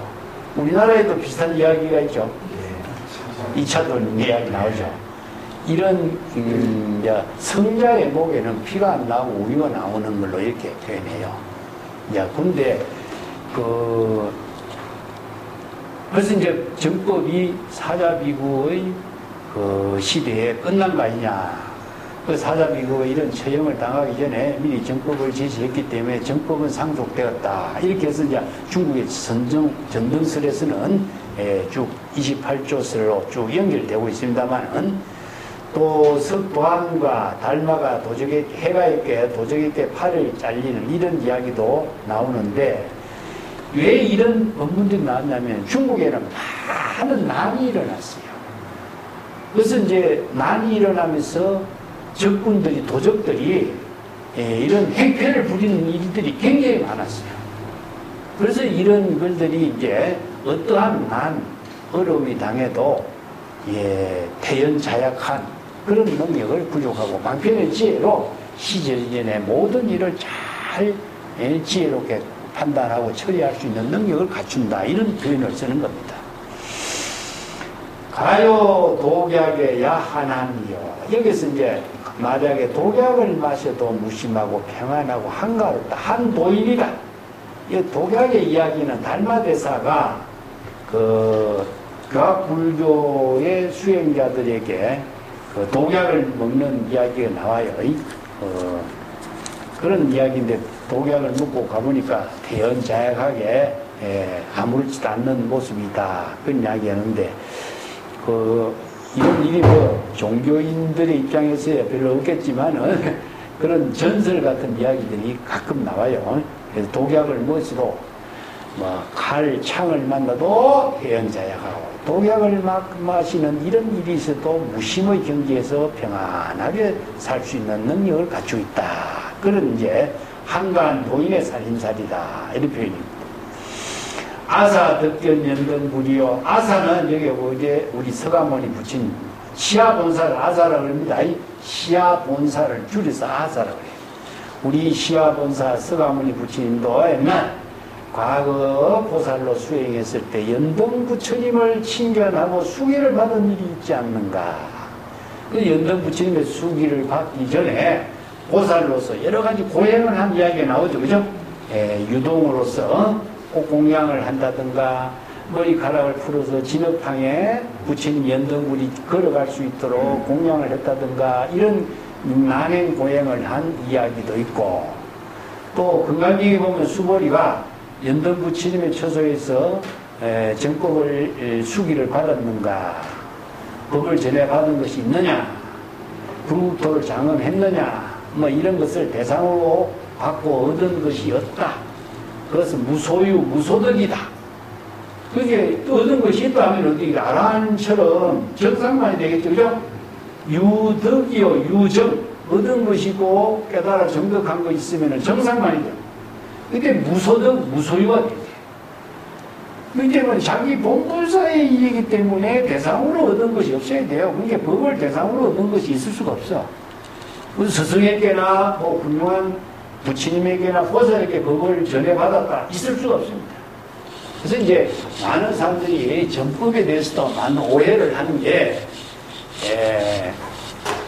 법을 전해받았다 하면은 대단한 사람으로 이렇게 생각하겠지만 그거는 정상 아닙니다.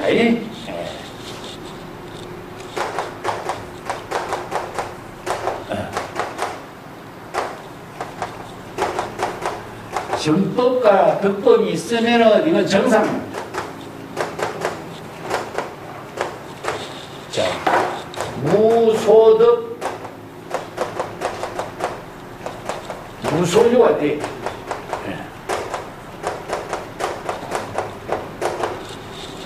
무소득, 무소유, 무소득의 경지를 이루어야만이 전법이에요. 이심전심이 돼.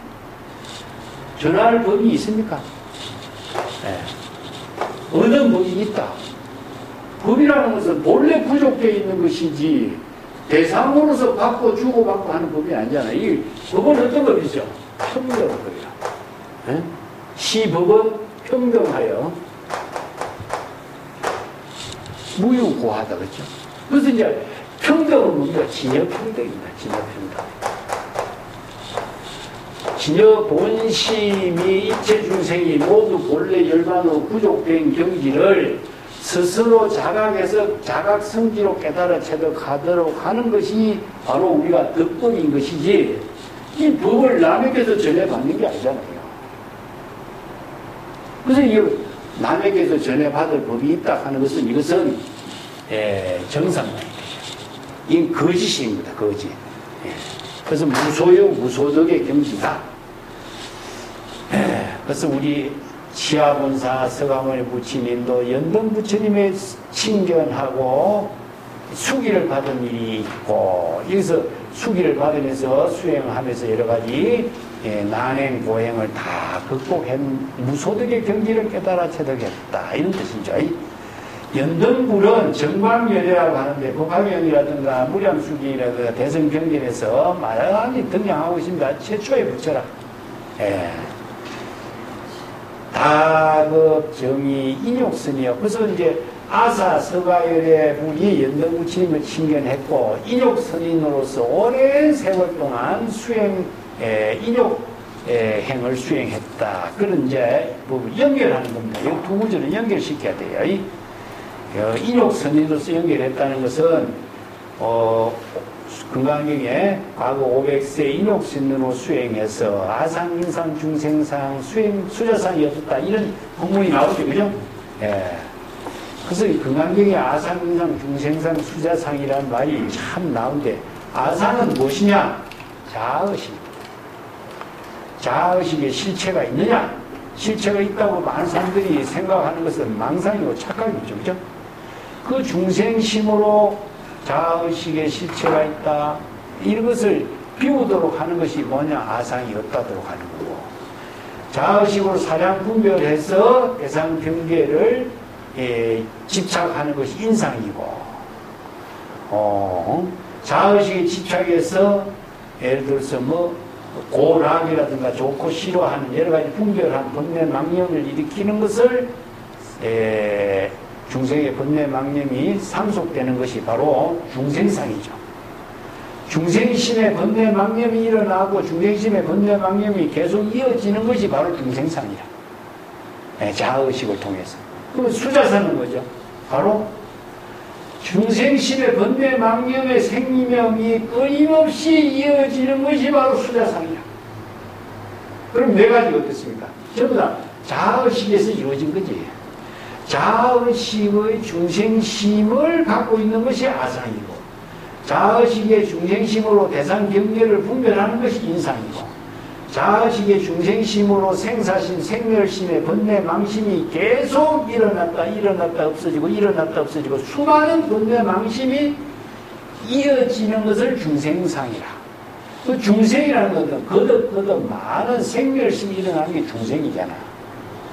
그 다음에 중생심의 생멸심이 그 생멸심의 작용이 끊임없이 이어지는 것이 뭐냐? 생멸심의 작용이 생명으로 작용하는 것이 바로 수자상.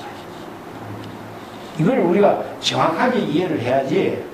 아상, 인상, 중생상, 수자상 말은 알고 내용을 잘 몰라.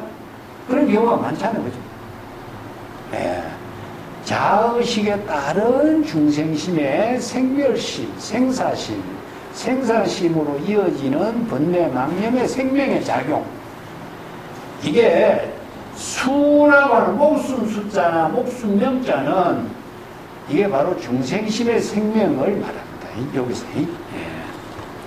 이런 번뇌망념의 중생심으로 생사윤회의 고통을 많이 받게 되는 것이다. 그래서 이제 아상인상 중생상을 텅 비우게 되면은 대상 경계도 없고 자아의식을 텅 비우기 때문에 아공법공의 경지가 되죠. 그죠? 그래서 인욕선이 되냐. 그래서 인욕행이라는 것은 인욕바람이라고 하는 것, 지난 시간에 언급했지만은 자아의식을 비우지 않고서 인욕행을 할 수가 없습니다. 바람이라고 하는, 인욕바람이라고 하는 것은 인욕행을 통한 지혜로 지금 여기 자기 본분사의 일을 할 수 없어요. 근데 자아의식을 갖고 있는데 어떻게 인욕바람이 되겠어? 자아의식을 텅 비워야 인욕바람이 됩니다. 그래서 인욕스님 이야기는 인욕바람일의 실천을 한 인욕스님 보살도를 말하죠. 기해생이요 기해사로 얼마나 많은 세월의 생사윤회를 하면서 생사윤회의 고통 속에 살았는가. 여기에 기라고 하는 것은 이제 많은 숫자를 여기서 필요했고, 생사는 생사윤회의 고통을 말합니다. 이게 중생심으로 생사윤회의 고통 속에서 얼마나 많은 세월을 보내고 고통을 받고 살았는가. 삼계는 생사윤회의 고통이다. 그래서 삼계 화택 불타는 집에다 비유했고 생사윤회의 고통에다 비유했는데, 생사윤회의 고통은 거의 어디에 있느냐? 그건 말은 하는데 생사윤회의 고통이 어떻게 이루어지는가 또 우리가 많은 사람들이 의식을 하지 않고 있죠. 그죠? 이것을 의식하지 않고 생사윤회의 고통을 받고 있어요. 우리가.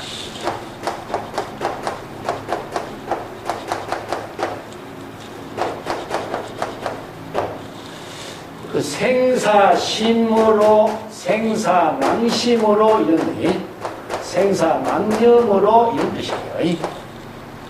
그래서 여기서 생사심은 생사망념에 이게 생은 무엇이냐? 망심이 일어나고 망심이 없어지는 것이니까 이걸 이제 생사심, 생사망념으로 윤회한다. 윤회하는 고통이다. 이렇게 표현해요.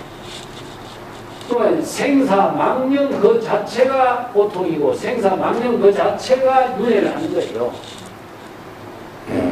그래서 생사망념은 무엇이냐 하면은 자아의식이죠. 자아의식이 중생심입니다. 자기 생각으로 대상 경계를 분별하는 번뇌망념이 일어나고 차별하는 번뇌망념이 일어나고 시기 질투하는 번뇌망념이 일어나는 것을 우리가 생사입니다. 자, 여기서 생사망념의 내용을 6번 6진으로 쭉 설명을 하고 있지만은 좋은 것은 취하고 싫은 것은 버리잖아.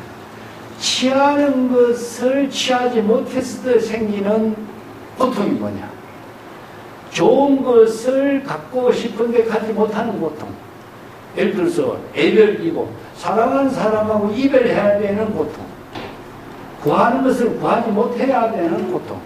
이게 전부 다 어디에서 망상 속에 일어나는 고통이잖아요. 그죠? 그래서 이 고통을 다른 말로 한다면은 불안, 근심, 걱정, 두려움, 초조, 공포.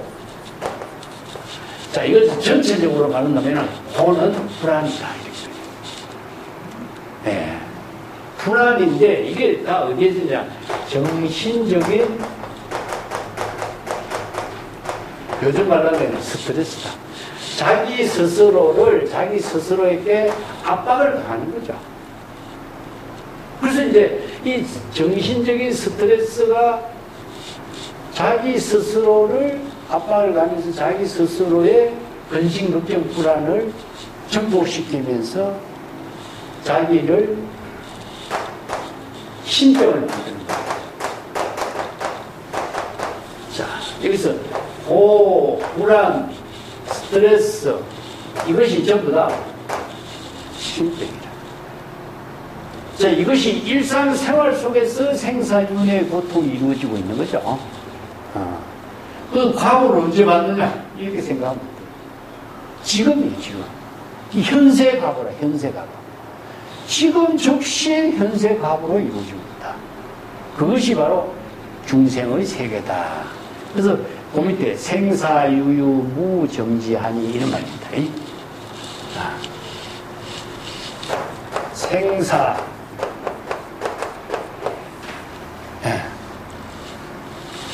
생사망심이 끊임없이 이어져서 끝일 날이 없어. 유유라는 것은 하덕히 멀리 막 끊임없이 이어져서 정지되고 머무르는 일이 없어. 그러니까 중생의 사바세계는 항상 생사윤회 번뇌망념 속에 살고 있는 것이다. 근데 번뇌망념을 끊으려고 하면 어떻게 돼요? 이게 이제 불교의 수행에서 소성의 수행법하고 대성교의 수행법하고의 차이점이라. 소성의 수행법에서는 어떻게 했어요? 번뇌망념의 도적을 죽이고 끊었다는 뜻이죠. 자,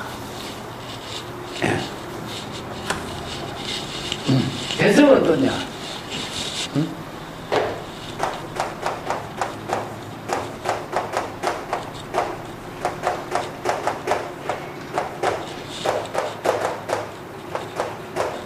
유만경에 이런 본문이 나오죠. 번뇌를 끊지 않고 열반의 경지에 든다. 이런 말 쓰죠. 자, 여기서 대소성은 이 번뇌를 끊어서 아란의 경지를 이루어서 해탈 열반을 이루었다. 그래서 유정이 되기 때문에 정상만이 된 거죠. 대성에서는 번뇌를 끊지 않는 거예요. 끊지 않는 거. 끊지 않고 열반의 경지를 이루어. 이게 대성이라. 소성과 대성의 수행법이 벌써 다릅니다. 끊으려고 하는 것 자체가 이게 뭡니까? 바로 망상입니다. 예. 그러면 끊을 수가 있느냐? 망상은 끊을 수 있는 대상입니까? 끊을 수 있는 게 아니에요. 그렇기 때문에 이게 수행법이 다른 거예요. 그래서 이거 이분적인 끊고 제거하고 죽이고 이런 것은 또 다른 깨달음을 얻게 되는 이분법적인 수행 구조가 이루어져 버려요. 그래서 이걸 어리석은 자의 수행이라고 그래. 대성의 수행은 뭡니까? 자, 번뇌를 끊지 않고 열반의 경지를 든다. 전신입니다. 전신. 번뇌의 몸을 해탈의 몸으로 바꾸는 겁니다. 바꾸는 방법이 뭐죠? 초발심으로 정각을 이루는 거예요. 이것을 이제 도노라고 하고, 전신을 바로 본래로 되돌아간다는 뜻으로 비명이라고 합니다. 이게 대성의 수행입니다. 그렇기 때문에 중생심의 번뇌 망심을 자각해서 진여 본심으로 바꾸는 거예요. 바꾸는 거. 바꾸는 수행이 무엇이냐? 본래로 회복하는 것. 이게 바로 대성불도의 수행입니다. 예. 그래서 여기에 얻고 깨달아 정벽하고 뭐 하는 것이 없어진죠. 스스로 자각해서 성질을 이루게 하는 것으로 깨달음을 지혜로 전향하는 수행법이지, 그게 깨달음을 얻는다든가 번뇌를 끊는다든가 이런 법이 있을 수가 없는 거예요. 그렇기 때문에 이걸 어리석은 자의 수행이라고 그래요. 대성법의 수행. 예. 그래서 생사 번뇌 망념이 끝일 날이 없지만은 항상 중생심의 번뇌 망념을 비우고 진여일심의 지혜를 깨달아 체득하도록 자종 도노 요무생이로 스스로 도노 견성을 이루어서 무생의 경지를 깨달아 체득했다. 무생사의 경지를 깨달아 체득했다. 그래서 무생은 무생사예요. 그 무생사는 뭡니까? 바로 진여자성이죠. 이것도 다른 말은 도노 요무생은 도노 견성이랑 똑같아요. 도노 견성. 그게 스스로 불지견으로 번뇌 망념을 자각해서 도노 견성을 이루어서 생사가 없는 경지를 깨달아 체득한다. 이런 뜻이죠. 자, 이것이 바로 번뇌 망념을 끊지 않고 번뇌 망념이 없는 본래 열반 청정 해탈의 경지를 깨달아 체득하는 것을 도노 견성이다. 그래서 본래 열반은 뭡니까? 바로 열애장. 그래서 대성불교에는 본래 청정한 진여자성 열애장을 회복하는 것이에요. 그래서 여기서 열애장으로 본래로 회복하는 것인데, 열애장 깨달음을 해탈 이뤘다고 해서 그것을 열애장을 얻는 것이 아니잖아. 그래서 무덕, 무정이라고. 얻은 것이 없고 소득이 없어. 그래서 무소득의 경지를 이룬 것이에요. 이 때문에 무소득, 무소구가 되는 겁니다. 이런 대성불교 사상이 열애장의 지혜를 깨달아 체득하는 법문으로 이루어졌기 때문에 열애장 진여자성 불성의 법문을 알지 못하고는 바른 수행법을 제시할 수 없어요. 그래서 뭐 열애장이 있기 때문에 번뇌 망념이 있지만은 열애장을 자각함으로 해서 번뇌 망념은 소멸돼. 그 도리를 바로 진여일심법으로 설한 것이 대성불교의 수행입니다. 자종도노 요무생이요 번뇌 망념을 자각해야. 번뇌 망념을 자각하는 힘은 무엇인가? 바로 불지견과 정법의 안목이죠. 진여자성을 깨달아 체득하고 생사가 없는 진여 본성을 깨달아 체득하니 생사에 없는 경지를 체득하는 것이다. 그래서 도노무생법이라고 합니다. 그래서 남종 동교는 도노무생 법문이다. 이걸 이제 화엄경에서는 초발심으로 정각을 이룬다든가 발초 경불이라든가 발초 차면이라든가 이런 전부 다 발심 수행법이 대성의 불교에서는 진여 일심의 지혜를 회복하는 법문으로 이루어져요. 그 법을 선성들이 새롭게 이제 도노 견성 이런 법문으로 견성 성불로 새롭게 정리한 겁니다. 도노라고 하는 말은 그 시간과 공간을 초월해서 이루어지는 깨달음의 경지를 일심의 전향이에요. 전향. 이 돈이라고 하는 말은 단번에 이런 뜻이죠. 이 단번이라고 하는 것은 시간 공간이 초월됐다는 뜻이에요. 시간 공간이 개입할 여지가 없어. 일심으로, 초발심으로, 일념 즉시 무양금, 일념으로 진여 일심의 지혜를 자각하는 거예요. 이걸 일념성불, 도노성불 이렇게 봅니다. 영이라고 하는 말 자체는요, 찰나의 일념인데,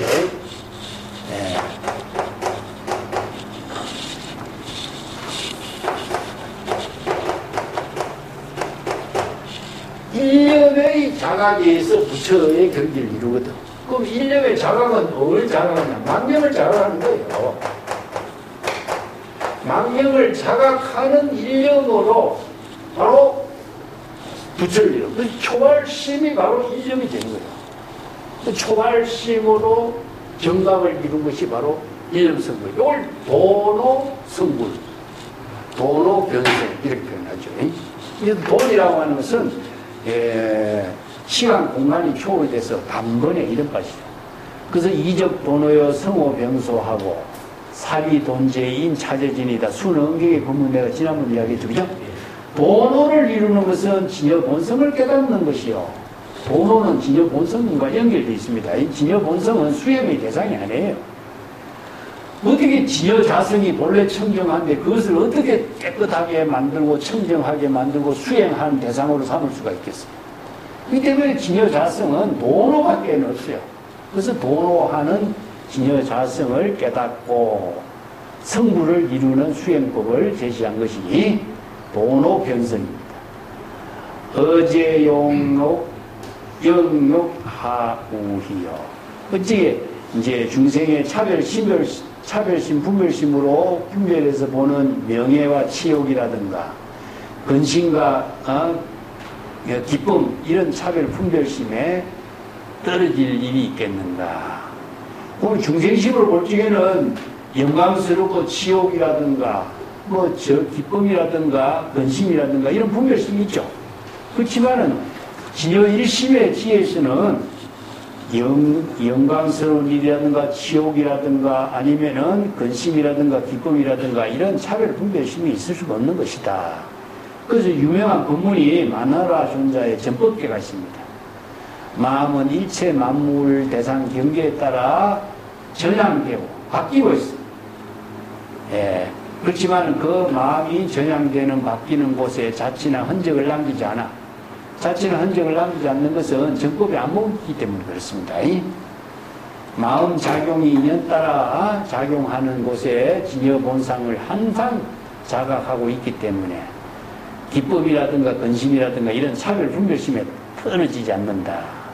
심수만병전이라고 하는 말은요, 우리 중생심의 일체 유심조의 사상을 그대로 잘 이해해놨어요. 우리의 마음 작용에 따라서 우리의 일상의 모든 삶이 이루어지고 있잖아요. 눈으로 우리가 한번 주변을 한번 싹 살펴보면은 눈은 사실은 우리가 비춰주는 역할을 하는 거죠. 그래서 눈이 없으면은 마음으로서 대상 경계를 볼 수가 없잖아요. 그렇기 때문에 눈과 마음과 육권에 작용하고 둘이 일체로 이루어져 작용하고 있는데 대상 경계를 보지만은 내가 대상 경계를 보는 한 곳에 마음이 딱 걸리면은 대상 경계에 집착하게 돼요. 그렇지만은 진여 일심의 지혜는 모든 사물을 다 볼 수가 있어. 보지만은 여실직연하지만은 대상 경계에 집착을 하지 않아요. 그리고 시절인연의 자기 본분사의 지혜로운 삶을 이루어야 할 곳에는 지혜로 자기 본분사를 이루어. 그것이 바로 지혜의 묘용이다. 그런데 대상 경계를 보지 못하고 판단하는 능력이 없으면은 방편의 지혜로운 삶을 이루게 하는 힘을 발휘할 수가 없잖아요. 예를 들어서 의사가 환자를 만났을 적에 환자를 잘 관찰하는 안목이 있어야 되잖아. 병을 진단하는 관찰, 그 병을 진단하는 것이 어떻게 경험이잖아, 경험. 과거의 모든 경험을 총동원해서 환자의 병을 진찰하는 안목이 발휘되잖아요. 그리고 진찰을 하고 또 진단을 하고 처방을 하고 치료를 하게 되는 이런 역할이 나눠지잖아요. 그 모든 작용이 함께 어우러지지 않고서는 그 병을 치료할 수가 없잖아. 그 치료하는 그 묘용의 작용은 뭐냐? 지혜. 그렇기 때문에 불지견은, 여실지견은 모든 사물을 정법으로 여실하게 볼 수 있는 여실지견이 있어야 되고, 여실지견으로 여실하게 판단하고 방편의 지혜로 자기 본분사의 묘용을 실행할 수 있는 능력이 있어야 돼요. 이것이 없으면은 장부가 될 수 없는 거예요. 장부. 선지식이 될 수 없고 사자우를 할 수 없는 거예요. 예. 그래서 참선 수행자는 이런 능력을 부족하게 될 때에 이체 영광스러운 치욕이라든가 기쁨이나 근심이나 선과 악이나 이러한 대상 경계 차별 분별심을 모두 텅 비우고 정법의 안목으로 진여일심의 지혜로 자기 본분사의 일을 여법하게 실행할 수 있게 된다. 이런 의미죠. 자, 그 밑에 단 입심산에 준하냐요. 아까도 얘기했지만은 중국 불교는 산악형 불교라고 그랬죠. 그죠? 산중의 중심에 수행의 도양을 이루고 살고 있습니다. 그 중국이 도교 사원도 그렇고 불교 사원도 그렇고 전부 다 산중에 이루어져 있어요. 이게 중국의 독특한 문화가 은거 수행자의 은거론의 정신이 있어요. 은거의 대표적인 인물이 이제 산중에 은거하는 사람이 있고 시중에 은거하는 사람이 있고, 모든 세간 중생의 그 명리나 재산이라든가 명예를 다 버리고 자기 본래의 고향으로 은거하는 법이 있고, 이런 게 은거가 몇인데 도염명 같은 사람이 있죠. 그런 사람이 은거의 대표적이고, 장자 같은 데도 이제 은거 수행자들이 여러 명 등장하고 있습니다. 그 대표적 양왕편이라고 하는 데도 보면은 그 중국의 그 전설적인 황제가 요순 임금이 있었죠. 요순. 여왕이 있고, 여왕 다음에 이 순임금이 있는데, 순임금한테 여왕의 왕위를 건너주기 전에 여왕이 장자에 보면 이런 우화를 만들어요. 허유라고 하는 사람에게, 당신이 허유가 어디 살았냐면은 중국의 그 종남산이라고 하는 데가 은거 수행자의 메카라고 했어요. 노자를 강의한 곳. 중국의 유명한 우리나라의 그 의상대사가 종남산에 그 지상선사를 찾아가는 것도 종남산이고, 규봉종이 사는 데도 종남산, 왕유가 사는 데도 종남산. 중국의 유명한 은거 수행자들이 사는 곳이다. 그 종남산입니다. 그 허유 보고 천하를 맡아서 좀 다스리게. 그러니까 나는 천하를 다스리고 맡을 그런 것을 하지 않습니다. 자기 은거 수행자로서 자기 도를 닦고 사는 것을 나는 본분을 합니다. 이제 허유는 안 돼요. 그래서 이제 자주 지보라고 한 사람이 있어요. 이 부자를 못 잡으십니다. 자주 지보라고 하는 사람이. 당신이 그러면은 천하를 맡아서 좀 잘 다스리게 하니까. 이 자주 지보도 유명한 은거자예요. 은자예요.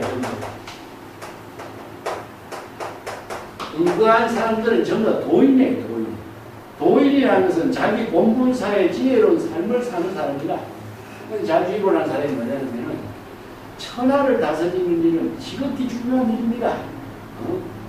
그런데 그보다도 나는 지금 내 신병이 있습니다. 나는 지금 신병을 다스리고 있는 중이기 때문에 천하를 다스리는 일보다도 내 신병을 다스리는 일이 더 중요하기 때문에 나는 천하를 다스리는 일을 할 수가 없습니다. 이렇게 거절하는 이야기예요. 그래서 이제 여왕이 순임금에게 이 나라를 이제 맡기는 이야기인데, 이건 장자의 우화예요.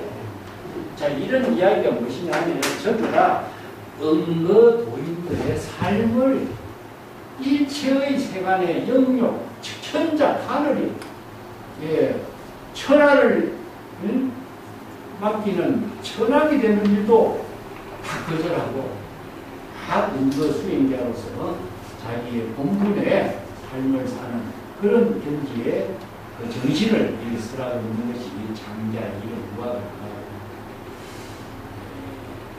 그 왕류 같은 사람도 이제 그 종남산에 그 망천장이라는 데 암자를 세워가지고 언거하면서 그 돌을 닦는 그런 이야기가 나오죠. 그래서 장자의 그 이야기가 전부 다 자연과 함께 되는 모의 삶을 사는 이야기가 장자에 많이 나오는데 그런 모장자의 사상이 자연과 함께 사는 곳이 된다. 산중수에, 은거수에, 은거수도 이런 의미로 불교도 좀 설산수도잖아요. 그죠?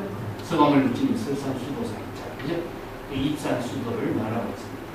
그래서 깊은 산중에서 낮냐, 아라냐, 토굴이 있고 고만한 수행자들이 살 수 있는 공간에 초암에 거주하는 그런 의미. 요즘에 우리나라에서 이야기하면 토굴이란 말 쓰죠? 초암을 토굴이라고. 난야는 안함이 아니게 중국 선생들의 초암가라고 하는 토굴가라든가 상거수도가 낙도가 이런 선시들이 많이 있는 거 보면은 초암에서 살면서 한가하게 은거수행한 그런 사람들이 많았어요. 그래서 이제 그런 선시들이 많이 등장하고 있는데 그 선생들의 그 사진은 다음 시간에 다시 한번 하고 여기까지 합시다.